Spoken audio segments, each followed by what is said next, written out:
Good afternoon students. आज आप सभी का हमारे चैनल पे स्वागत है। और आज हम आपके सामने, जैसा आप लोग स्क्रीन पे देख रहे हैं ना, 2015 का है यूजीसी नेट जेआरएफ पेपर 2। ठीक है, तो ये 2015 का प्रश्न पत्र आपके सभी के सामने है। और इस समय हमारे चैनल पे आप सभी को पता PYQ सीरीज़ चल रही है, तो इसलिए जो भी लोग चैनल पे नए हैं, कृपया कर चैनल को सब्सक्राइब जरूर कर दें, साथ ही बेल आइकन प्रेस करना ना भूलें। तो चलिए स्टार्ट करते हैं। सबसे पहला, आप लोग जानते हैं हमने आपको क्या सिखा रखा है, इंस्ट्रक्शंस पढ़ना, क्योंकि इंस्ट्रक्शंस सभी को दिए जाते हैं। ठीक है, इंस्ट्रक्शन अगर आपने नहीं पढ़े हैं तो समझ लीजिए हाफ मार्क्स लगभग लेस होना ही होना होता है, क्योंकि उसमें कोई ना कोई ऐसा रूल लिखा होगा। तो क्या इस प्रश्न पत्र में 50 बहुविकल्पीय प्रश्न हैं और प्रत्येक प्रश्न के 2 अंक निर्धारित हैं। तो ये तो आप सभी को पहले से पता है, ना कि आप लोग सोच रहे होंगे कुछ लोग, लेकिन फिर भी। तो चलिए स्टार्ट करते हैं। पहला प्रश्न हमारा आया है इकाई 1 से। जिन्होंने अच्छे से पढ़ा उन सभी को पता है इकाई 1, 2, 3, 4, 5 सबका नाम क्या है। तो हिंदी भाषा और उसका विकास से लेकर के इनमें से कौन सा विराम चिन्ह ऐसा है जो हिंदी में अंग्रेजी भाषा से नहीं लिया गया है। देखिए, क्वेश्चन मार्क की बात करें, प्रश्न सूचक चिन्ह क्या, ये भी अंग्रेजी भाषा का है तब भी, लेकिन एक बार बात करते हैं। फिलहाल डी करेक्ट है। ठीक है, अल्प विराम, अर्ध विराम, प्रश्नवाचक, ये सभी चिन्ह अंग्रेजी भाषा से लिए गए हैं। जबकि पूर्ण विराम संस्कृत से आया है। ये आप सभी को पता होना चाहिए कौन सा विराम किस भाषा से आया है। पूर्ण विराम संस्कृत से आया है। विस्मयादिबोधक, उद्धरण चिन्ह, योजक, निर्देशन, कोष्ठक, हंस पद, लाघव चिन्ह, लोप, रेखांकन आदि विराम चिन्ह हैं। अब हिंदी भाषा का साहित्य से आया है। दूसरा प्रश्न है हमारा, महापंडित राहुल सांकृत्यायन ने अपने से किस कवि को हिंदी भाषा का पहला कवि माना है। सरहपा, गोरखनाथ, स्वयंभू, पुष्पदंत। तो मित्रों सरहपा को माना है, और ये मित्रों बहुत ही PYQ है, इम्पोर्टेंट, रिपीटेड प्रश्न है।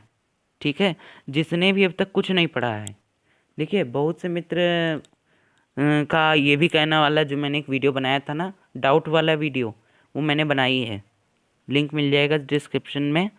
उसमें मैंने ये बताया कितना पढ़ना चाहिए। तो रिपीट अब नहीं करेंगे, लेकिन उसमें एक बात ये भी जोड़ लीजिए जिन्होंने सुना है पूरा पूरा वीडियो, कि जो मैंने कहा कहीं ना कहीं गलत भी है। भाई किसी का माइंड जल्दी कैच कर लेता है, वो वही चीज़ 1 घंटे की चीज़ आधे घंटे में कैच कर लेगा, 15 मिनट 20 मिनट। कोई किसी किसी का भाई लिखने से ज़्यादा मन, तो लिखने में टाइम लगे तो भाई कुछ नहीं, वो 1 घंटा लेगा, 2 घंटा लेगा। ठीक है, बहुत से मित्र कह रहे हैं 15 दिन रह गए। एक लोगों का कमेंट आया है कि मेरे हस्बैंड कह रहे हैं कि श्रीमान जी कह रहे हैं कि तैयारी नहीं है तो परीक्षा मत दो। ये कौन सी बात हुई, ये तो अब आपके माइंड पे है, हो सकता है आप 15 दिन में कवर कर लें। ठीक है, तो ये आपके ऊपर है, मेरे कहने इसका उत्तर आपके पास है, मेरे पास कुछ नहीं है। तो ये वाला देखिए बहुत ही रिपीटेड PYQ है, तो हो सके तो माइंड में रखिएगा। सरहपा को हिंदी का प्रथम कवि राहुल सांकृत्यायन और अन्य कवियों के द्वारा सर्वसम्मति से माना जाता है। अब कौन कौन मानने वाले विद्वान हैं, समय कौन सा था उस समय, और कवि कौन सा है। शिव सिंह सेंगर या फिर ग्रियर्सन ने 7वीं शताब्दी में माना है किसको, पुष्प या पुंड को। राहुल सांकृत्यायन ने 8वीं शती में। सरहपा, ये सहजयान के प्रवर्तक थे। इनके उपन्यास इस प्रकार सरहपा, सरोजवज, राहुल भद्र हैं। प्रमुख रचना दोहा कोश हैं।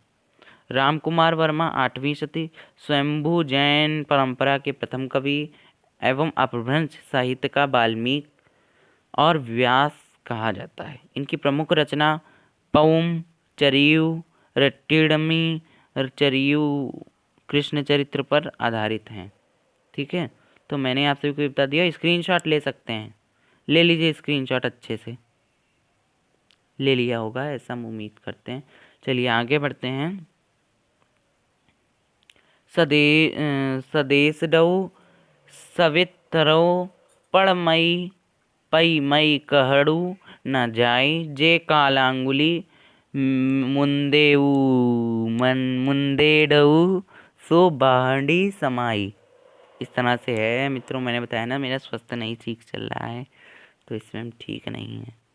विमल सूरी, ठीक है, इस तरह से हेमचंद, ये जो सब ऑप्शन है, अब आप लोग ऑप्शन ना खुद पढ़ लिया करो, ठीक है। ऑप्शन आप सभी को अब से खुद पढ़ने होंगे, यार मेरा मन चलेगा तो बता देंगे, वरना ऑप्शन पढ़े जब आप क्या फ़ायदा, जब आपको स्क्रीन पे सब कुछ आंसर सही दिख रहा है, लेकिन फिर भी स्क्रीनशॉट ले लीजिए या फिर, ठीक है। चलिए, चौथा प्रश्न है हमारा, कबीर की अपेक्षा खुसरो का ध्यान बोलचाल की भाषा की ओर अधिक था, किसका कथन है?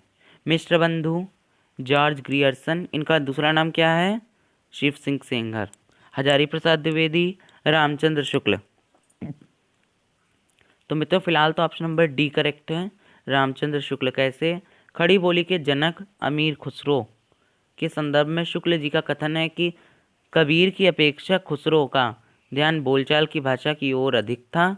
जिस प्रकार अंग्रेजी का ध्यान बोलचाल की भाषा की ओर था, खुसरो का लक्ष्य जनता का मनोरंजन था, परंतु कबीर धर्मोपदेशक थे, धर्म उपदेशक थे।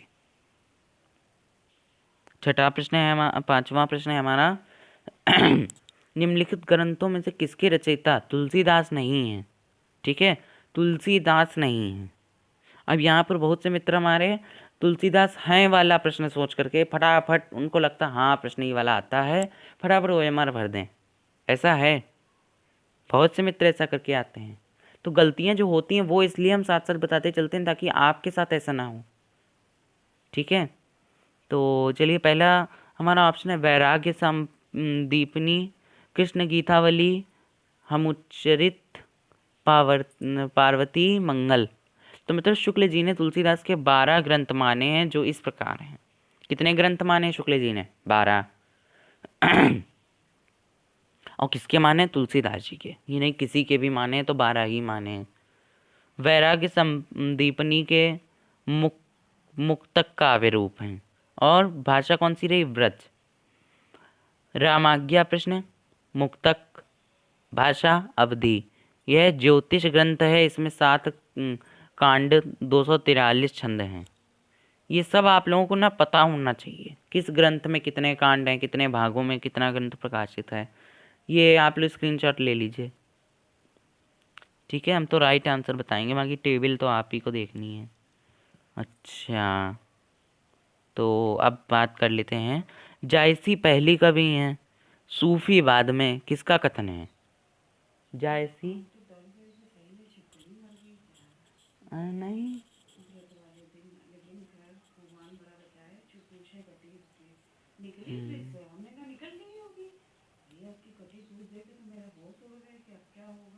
नहीं हमको लेकिन उम्मीद नहीं थी।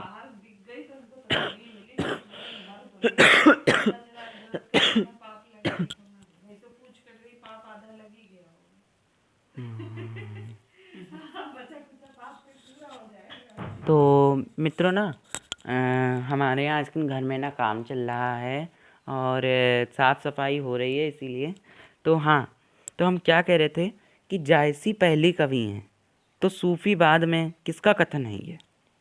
श्याम सुंदर पांडे, चंदबली सिंह, विजय देव नारायण शाही, रामचंद्र शुक्ल। तो मित्रों विजय देव नारायण शाही ने अपनी पुस्तक जायसी में, अब देखिए विजय नारायण शाही, जायसी पुस्तक है कवि है,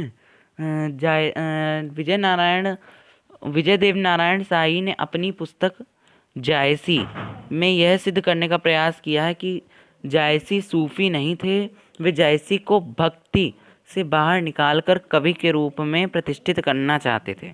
इसी संदर्भ में अब आपने कहा है जायसी पहले कवि हैं सूफीवाद के, ठीक है। 7वां प्रश्न मित्रों हमारा बहुत ही इम्पॉर्टेंट है और बहुत ही अच्छा प्रश्न मुझे ये लगता है। जसोदा कहाँ कहो हो बात, तुम्हारे सुत के करतब मोह पे कहे नहीं जात। ठीक है, फिर से रिपीट कर दें, जसोदा कहाँ कहो हो बात, तुम्हारे सुत के करतब मोह पे कहे नहीं जात। ये इस काव्य पंक्तियों के रचयिता कौन है? अब देखिए कितना हमने एनालाइज करा है 2015 का प्रश्न पत्र में, और जितने जो हमने 7, 6, 11, 12, 13, 14 कराए हैं, जो उनमें क्या है कि मतलब कि उनमें पंक्तियों वाले प्रश्न ज़्यादा थे।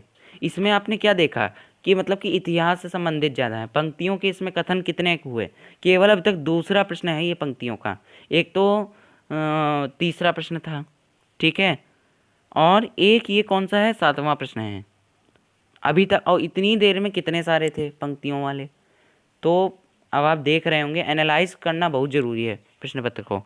तो फिलहाल तो डी ऑप्शन करेक्ट है, चतुर्भुज दास, ठीक है। और यहाँ पर बहुत से मित्र हमारे ए ऑप्शन लगा आए थे, सूरदास। जसोदा सुनकर के सूरदास पहले लोग ठोंक देते हैं, बल्कि ऐसा थोड़े ना है, ठीक है। अच्छा, मेरे नैन विरह की बोली भई, सिंचत नैन नीर के, सजनी मूल पतार गई। अब ये है सूरदास का, ठीक है। कहन श्याम संदेश एक मैं तुम पे आयो, ये है नंददास का। और कृष्णदास की बात करें, मोपन गिरधर छवि पर अटकयो, ललित त्रिभुगी चाल पय चली के, चिबुक चारी गढ़ी ठेकियो, ठीक है। आठवां प्रश्न है हमारा, अधर मधुरता कठिनता कुछ तीक्ष्णता त्योर। अरे कहाँ चला गया प्रश्न मित्रों, ना मोबाइल से कराने में बड़ी दिक्कत होती है, लेकिन आप लोगों का बस सपोर्ट चाहिए है। हाँ, मोमन हाँ, तो ये तो हो गया, तो ये है कृष्णदास की। तो प्रश्न हमारा डी करेक्ट हो जाएगा, चतुर्भुज दास जी की है। जसोदा सुनकर के आप लोग ये भी ध्यान रखिएगा, इस प्रश्न में क्या अधिकतर बच्चे गलती करते हैं कि सूरदास लगा देते हैं, और तभी ऑप्शन डाला भी गया कन्फ्यूजन के लिए, ठीक है। तो ये भी हो गया। आठवां प्रश्न हमारा, अधर मधुरता कठिनता कुछ तीक्ष्णता त्योर, उक्त दोहे के द्वारा किस आचार्य कवि ने काव्य रसिक को परिभाषित किया। चिंतामणि, भिखारीदास, जसवंत सिंह, बेनी प्रवीण। तो मित्रों ऑप्शन नंबर बी करेक्ट हो जाएगा, भिखारीदास। कैसे है ये भी आपको बता देते हैं, आपके पास होना चाहिए प्रूफ, ठीक है। प्रूफ कोई नहीं देखेगा, लेकिन आपकी OMR प्रूफ के साथ चलती है, आप स्क्रीनशॉट ले सकते हैं, लेकिन बता भी देते हैं। चलिए, अलंकार अत्युक्ति यह वर्णत अतिशय रूप, यह है जसवंत सिंह जी का। भोर ही न्योती गई ती तुम्हें वह, गोकुल गांव की ग्वारिन कोरी, ये मित्रों बेनी प्रवीण जी की है। और ये वाला तो भिखारीदास जी का बता चुके हैं। अवलोकनी में पलके न लगे, पलको अवलोक की बिना बिना ललके, ये है चिंतामणि जी की। निम्नलिखित में से रीति मुक्त कविता की विशेषता कौन सी है। कितना महत्वपूर्ण प्रश्न है। एक तो रीतिबद्ध, रीति मुक्त, रीति सिद्ध, तीन चीज़ें एकदम जीप पे हो रहनी चाहिए।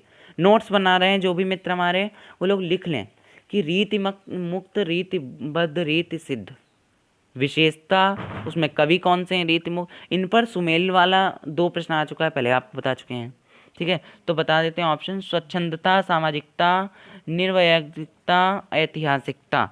तो मित्रों स्वच्छंदता, रीति मुक्त कवियों की विशेषता क्या क्या है ये भी बता सकते हैं। रीति मुक्त कवियों की विशेषता क्या क्या है नोट कर लीजिए।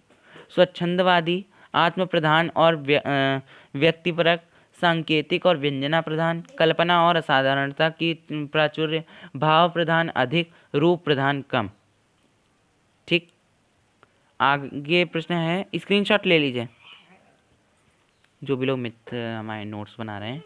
एकांत संगीत किसकी रचना है। अब आया कितनी देर में, समझ लीजिए 10वां प्रश्न आया है हमारा रचना के ऊपर। एकांत संगीत किसकी रचना है। श्रीधर पाठक, हरिवंश राय बच्चन, रामेश्वर शुक्ल अंचल और महादेवी वर्मा। तो मित्रों हरिवंश राय बच्चन जी की है कौन सी रचना, एकांत संगीत हरिवंश राय बच्चन जी की है। जिनको नहीं आ रहा था, जो भी ना आ रहा हो प्रश्न मॉक में, ये तरीका आपके लिए सभी का मॉक चल रहा है, तो वो मित्र नोट जरूर कर लें। किस सन में प्रकाशित है, 1939 में, ठीक है, 1939 ना। एकांतवासी योगी 1886 में प्रकाशित है। श्रीधर पाठक इसके रचनाकार हैं। अब ये जो इसके ऑर्डिनरी इन्फॉर्मेशन है एक्स्ट्रा वाली, ये सब आप लोग विशेष ये जो कॉलम है बना लें, उसमें नोट कर लीजिए, क्योंकि हम सारा तुरंत पढ़ाएंगे। लालचूनर 1944 में प्रकाशित है। रामेश्वर शुक्ल अंचल हैं इसके। सप्तपर्णा 1960 में प्रकाशित है, इसकी रचयिता महादेवी वर्मा हैं। और ये देखिए इसका स्क्रीनशॉट ले सकते हैं। शिव शंभू के चिट्ठे के रचनाकार हैं, बड़ा इंपॉर्टेंट प्रश्न है। शिव शंभू की चिट्ठी, मैंने इसको बहुत बार सुना है, बहुत बार पढ़ाया भी है। बाल मुकुंद गुप्त, श्याम सुंदर दास और सरदार पूर्ण सिंह, बालकृष्ण भट्ट। तो मित्रों मैंने तो ऑप्शन पढ़ते ही ए ऑप्शन अपना सिलेक्ट कर लिया था, ए ऑप्शन ही करेक्ट है, बाल मुकुंद गुप्त। ठीक है। इनमें से कौन काशी नागरी प्रचारिणी सभा के प्रथम सभापति थे? ये भी बड़ा इंपॉर्टेंट है। बाबू श्याम सुंदर दास, पंडित राम नारायण मिश्र, बाबू गदाधर सिंह या बाबू राधा कृष्ण दास। सी हो जाएगा बाबू राधा कृष्ण दास। अब हिंदी साहित्य की गद्य विधाओं से, ये लगभग यूनिट 8-9 तरफ का प्रश्न है। दुखिनी वाला नाटक के लेखक हैं। अब ये देखिए, नाटक आ जाएगा, उपन्यास आ जाएगा, हिंदी कविता आ जाएगा, हिंदी कहानी आ जाएगी, इनमें से प्रश्न बनेगा। श्रीनिवास दास, राधा कृष्ण दास और कौन सा, किशोरीलाल गोस्वामी, प्रताप नारायण मिश्र। तो मित्रों ऑप्शन नंबर बी करेक्ट हो जाएगा, राधा कृष्ण दास। ठीक है। और अब आते हैं अगले प्रश्न पे। निम्नलिखित में से कौन सा कहानी संग्रह प्रेमचंद का नहीं है? कहानी संग्रह आप सभी के लिखे होने चाहिए, कौन किसका है? प्रेम चपीसी, प्रेम द्वादशी, मोहब्बत की राहें, सप्त सरोज। तो मित्रों मोहब्बत की राहें करेक्ट हो जाएगा, ये इनका नहीं है। निम्नलिखित में से कौन सा कहानी संग्रह फणीश्वर नाथ रेणु का नहीं है? ठीक है। आदिम रात्रि की महक, अगिनखोर, अच्छे आदमी, गरीबी हटाओ। तो मित्रों गरीबी हटाओ नहीं है। अब देखिए कहानी संग्रह काव्य संग्रह पर कितने 2 प्रश्न आ गए। और ठीक है, पात्रों पर अब बनेगा। ये देखिए, मृणाल किस उपन्यास की प्रमुख पात्र है? परख, अंतराल, निर्वासित, त्यागपत्र। तो मित्रों त्यागपत्र की प्रमुख पात्र है। ठीक है, सी करेक्ट हो जाएगा।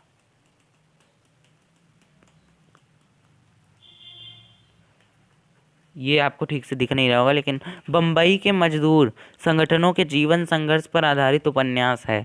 आवा, सम्रांगण, अनित्य, अंतर्वशी। तो मित्रों ऑप्शन नंबर ए करेक्ट हो जाएगा, आवा। ठीक है, उपन्यास पर अब देखिए आ गया। निम्नलिखित में से कौन सा शब्दालंकार नहीं है?